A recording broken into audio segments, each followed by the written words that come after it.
We just put our suitcases in the bus and now we're having breakfast.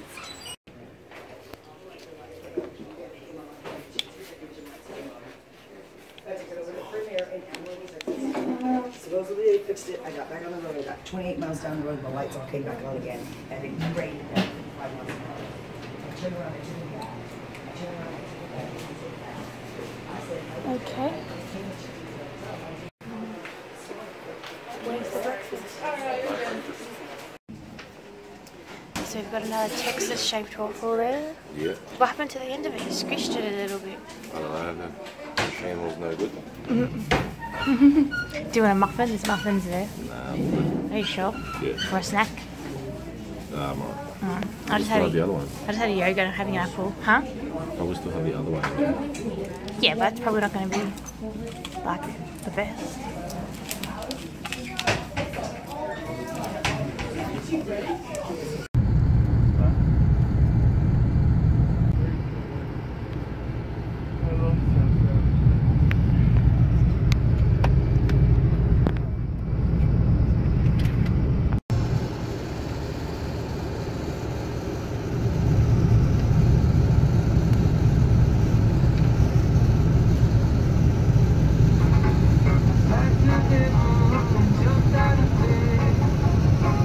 Welcome to another state, Nuevo Mexico.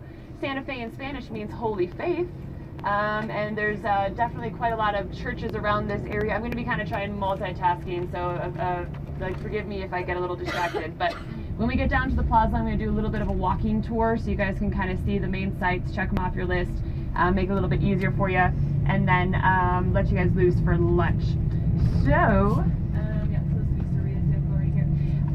so Santa Fe is the oldest continuously used capital in the United States. So Pueblo Native Americans, of course, were here for who knows how long, thousands of years before the Spanish came and took it over in 1598, and they kind of laid claim to the territory. And then they made it their capital, the capital of Nuevo Mexico, in 1610. So the Palace of the Governors, which is where we're going to be going, which is where the whole plaza of Santa Fe is kind of centered around, that was where the seat of government has been since 1610. However, it hasn't been continuously occupied since 1610. So it's going to kind of swerve a little left onto Sandoval here in about so 1610. However, the Spanish came in, kind of took it away from the Native Americans. So, you know, whenever anyone comes to new territory, and like you guys have kind of been noticing that the land of New Mexico has been pretty barren, right? So you wouldn't believe it if I told you, but guess what? We are 7,199 feet above sea level right now. So this is the tallest state capital in the country, the highest in elevation. So even like if you guys have a beer or whatever at lunch, like 1 or 2 beers, you'll definitely be feeling it. And then you'll take so like I said, it wasn't continuously occupied. So the Spanish came in, took it over, and then they were kind of coexisting for a little while, the Pueblo Native Americans. For the most part, they kind of pushed the Pueblos back up into the mountains, because we are surrounded by the base of the Sangre de Cristo mountain range, which is a part of the Rocky Mountains. And there's kind of 3 different ranges. It's called the Sandias, the Jemez, and the Ortiz Mountains. So they kind of pushed the Pueblo Native Americans into the mountains, and the Spanish kind of took over the area. But in 1680, there was something that happened that was called the Pueblo Revolt. So there was this one single event, because tensions had kind of been rising between the Spanish and the Pueblans. And in 1680, they had something called the Acoma Massacre. So the Acoma Massacre was basically the Spanish came and they basically chopped off the feet of 24 of the Pueblo Native American leaders to try and assert their dominance. And the Pueblans had had enough, so they basically revolted, and there's huge bloodshed all over the city. So I'll take you guys over to the oldest house in Santa Fe.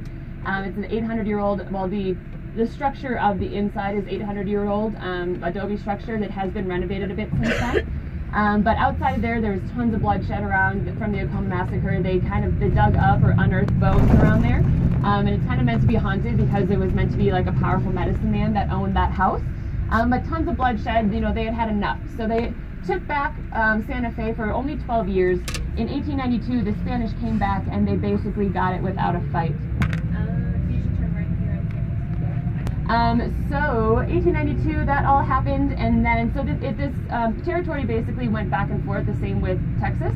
So it was Spanish territory until the Mexican revolt in 1810, and then until 1821, it was all Mexican territory, and then it became a part of the U.S. Of American territory. And then in 1836, when Texas had their revolt and they became their own territory, it became part of that as well. So it actually didn't get back to American territory until 1847. And it didn't become a U.S. state until 1912. It was the 47th of the 48 continuous U.S. states, or contiguous U.S. states. And that's just basically because we didn't want any of this land. It was barren territory. There's not a lot of natural resources. There's some copper, some silver, but nothing that we really wanted too much. So it took the people of the actual state of New Mexico to kind of rally to be able to get them to gain statehood. But January 6, 1912, like I said, they were the 47th of the 48 states. So there's cops blocking us out there, so we're gonna have to hang on. We got cops surrounding the plaza, so we're gonna see what's going on here. But there's as you guys can tell, as we're coming into downtown Santa Fe, this is like the main area. You see that strict architectural code. So it dates back to the 17th century Puebloan Native American architectural code. So all of the buildings within the downtown area specifically have to be one of 23 shades of brown.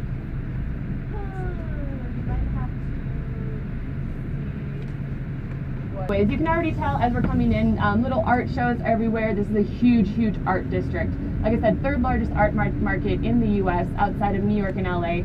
Anyone ever heard of Georgia O'Keeffe? Yes, no, maybe so.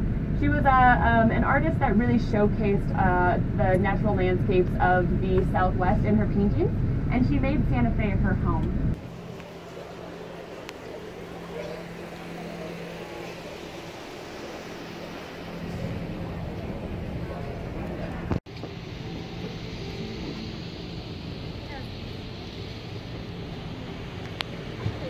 How cool is the architecture here?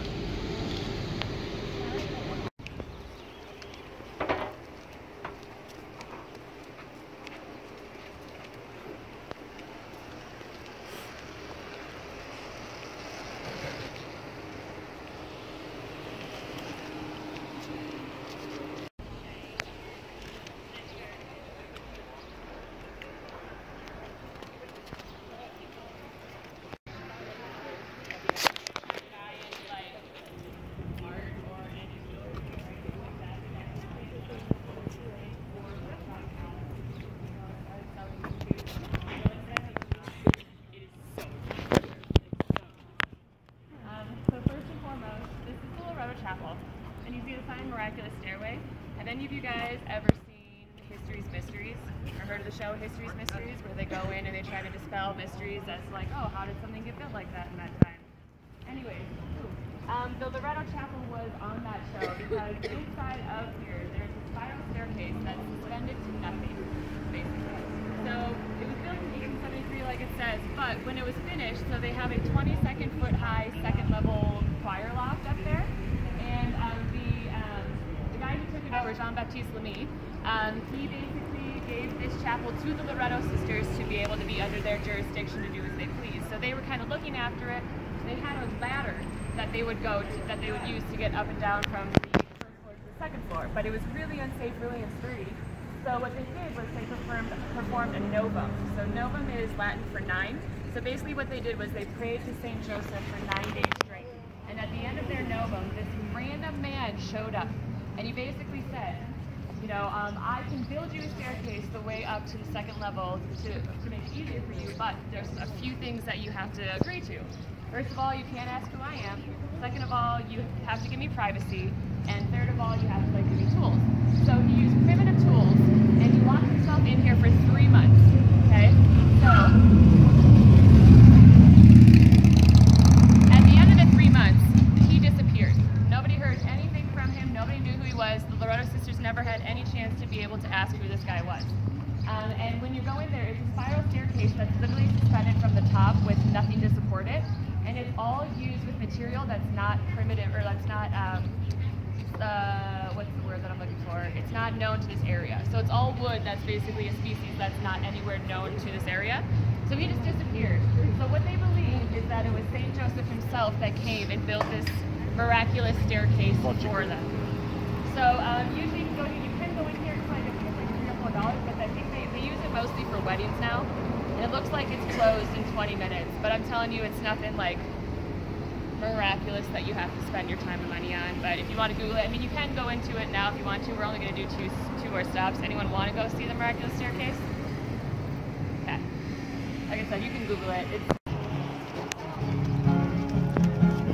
Hold on to love, trust in your heart, listen to your soul.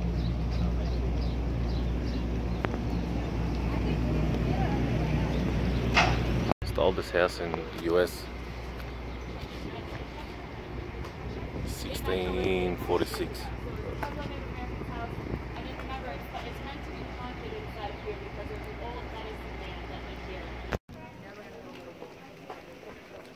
I'm going to the church to say some blessings. Down here is the church site.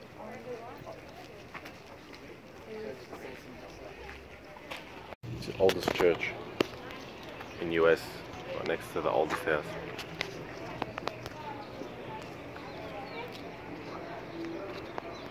The oldest church that was used in the USA.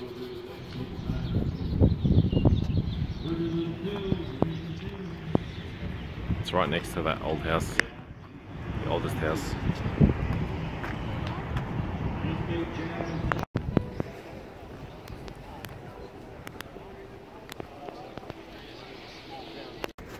So we're in Santa Fe for lunch. So we're just trying to find a toilet for Melissa first, and then we're gonna go have I don't know, eat some food somewhere. There's no luck on the kid, and we just need to find a toilet for the kid, and then we're gonna go eat. We're gonna do some serious adult stuff. We went to one place and it was a 20-minute wait, so we're not gonna wait that long. Oh. This place is beautiful, but really nice. I love that. I'd stay here. I'd live here. There's probably no work here. So we're in a restaurant now. Tacos. Apparently the chili's really hot. You explained that your chili last night. You tell them that. Yeah, this is the big bite out of There's this massive green chili on a plate of steak, and he bit it and he was dying like this. She told me she had some. She was like, oh, I had that's some, it was hot. super hot, but I didn't actually. I didn't say it was like full hot. I said I had some, I didn't actually have some. I went to have some and I put my tongue on it and I bit my tongue. So I thought you actually bit into it, so I didn't No. give it. So he literally like, I was like, be careful, it's hot, and he just literally went, It was hot. Oh well, see how it is today. yeah. So we got our food. There's a taco. It's massive. You have to eat it with a knife and fork. And you got your sauces on the side. Yeah. I don't know if you want to try them. How are you going to do this?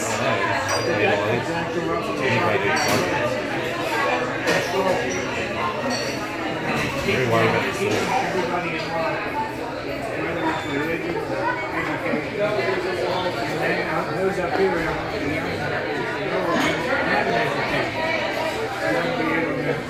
Not too bad. Yeah? It's gonna get worse.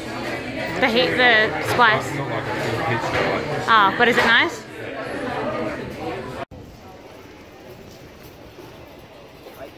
So we're just stopping past a market that's on the street and also extends to the church.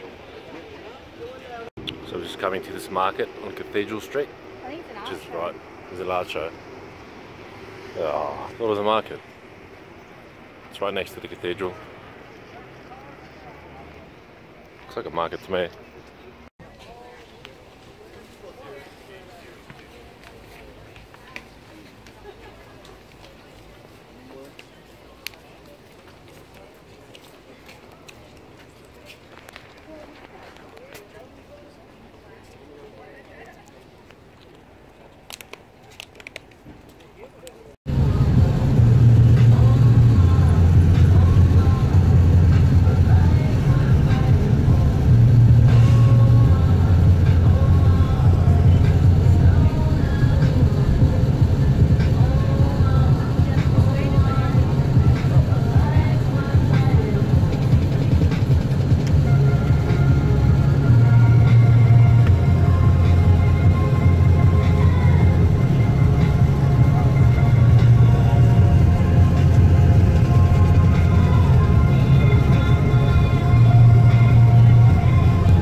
right? So that was when they went to Santa Fe and they started settling in Santa Fe. It wasn't until 1706 that when the Spanish were taking over this, or had this area, that they wrote to the government and they were granted permission to start a new colony somewhere else in Nuevo Mexico. So they wrote the letter to the Duke of Albuquerque, so that's why they called it Albuquerque, after the Duke of Albuquerque. So they just celebrated their 312th anniversary, if that's good math. So they don't really have too like extensive of a history. They've got about 600,000 people in this town alone. So they've got that's over 25, almost 30%, oh, bad math, of the entire population of New Mexico here in Albuquerque. But it was pretty slow growing. But there is the Rio Grande River that streams through here. As you can see, we're on Rio Grande Boulevard, which means big river in Spanish. And later, if you guys want to, you can go walk down to the park and check it out. But as of late, Albuquerque has really kind of grown as a tech research facility. And of course, after Breaking Bad made Albuquerque so famous. So even if you had never heard of it before, now everybody knows Albuquerque. But it's really kind of like, it's not the biggest tourist destination or anything like that, but you see that it has a lot of the same history of Santa Fe, so I won't go over it all the same ways. But you can tell they do have the same kind of architecture because it was still Pueblo Native Americans that lived here, or that have this area as well. But this is the, so it's the same kind of layout as Santa Fe, where they have a central plaza, and then they have everything kind of surrounded by that. But it's a little bit smaller, a little bit more spread out than Santa Fe, where everything there is kind of concentrated. But like I said, right now from here, we're like less than a 10-minute walk from our hotel. So tons of really cute little shops and a bunch of like Tex-Mex restaurants. I didn't tell you, I told some of you guys this, but one of the crops that actually works really well in this area is the hatch chili. So you'll see a lot of influence in the food with red and green chilies. So even at the restaurant inside the hotel, they've got tons of different little kind of red and green chili dishes and stuff. So you'll be able to get that if you want to, kind of check that out. Let me just take a break here really quick. 2 million people in the entire state of New Mexico, because as you guys have been able to see on the drive-in, it's pretty arid. There's not a whole lot of irrigable land. Irrigatable? I don't know what that word is, but anyways, there's not a lot of land that's really good for farming, and there's not a whole lot of water on here either. So now we're in Albuquerque, in the old town.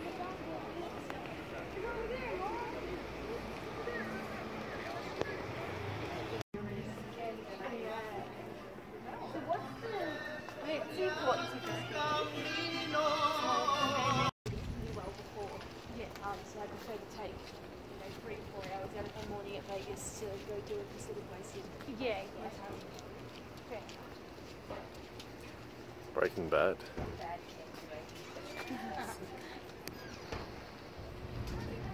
That is cool. Yeah. What a go. So we're just in a hotel laundromat doing some laundry, and are you okay? Yeah. And the washing machine broke, so it just wouldn't work. We were sitting here for like 15 minutes, and then Jamie played with it and got it working. Are you okay? Called them twice now. And they still haven't come. So hot in here, I'm like sweating. But once this is done, we're gonna go check out the city and have a walk around. Yeah. Found this cool place as we're walking to the old town.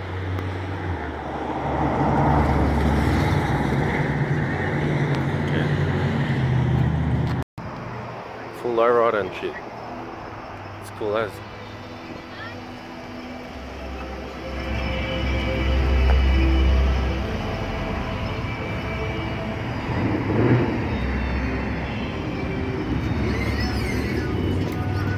Oh. Mexicano. Can you get a photo with me? Yeah. Same car? Nah, it's a new car, it's different.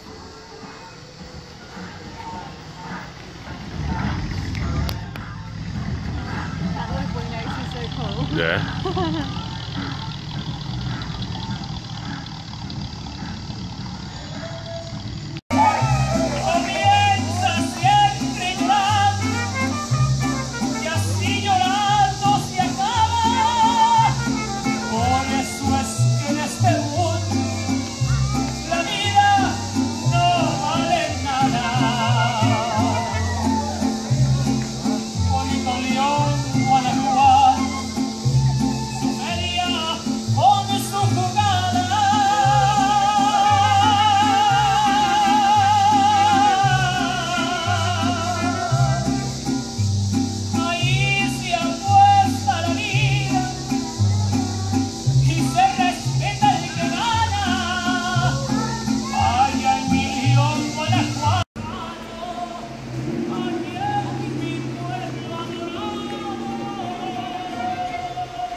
So we're on Route 66. This is the old road. It's called Central, I think Central Boulevard now. But yeah, this is the old Route 66. So it's Central Avenue, not Central Boulevard. But we're just walking down there now to see the neon signs. There it is, Route 66. Route 66.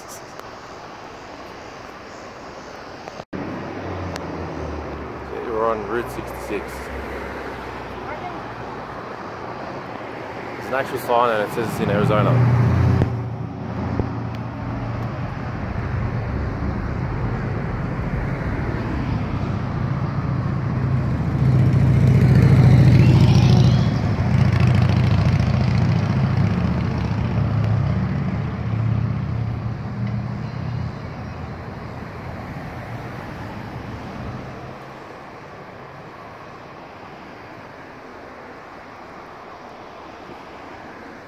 Garcia's Cafe.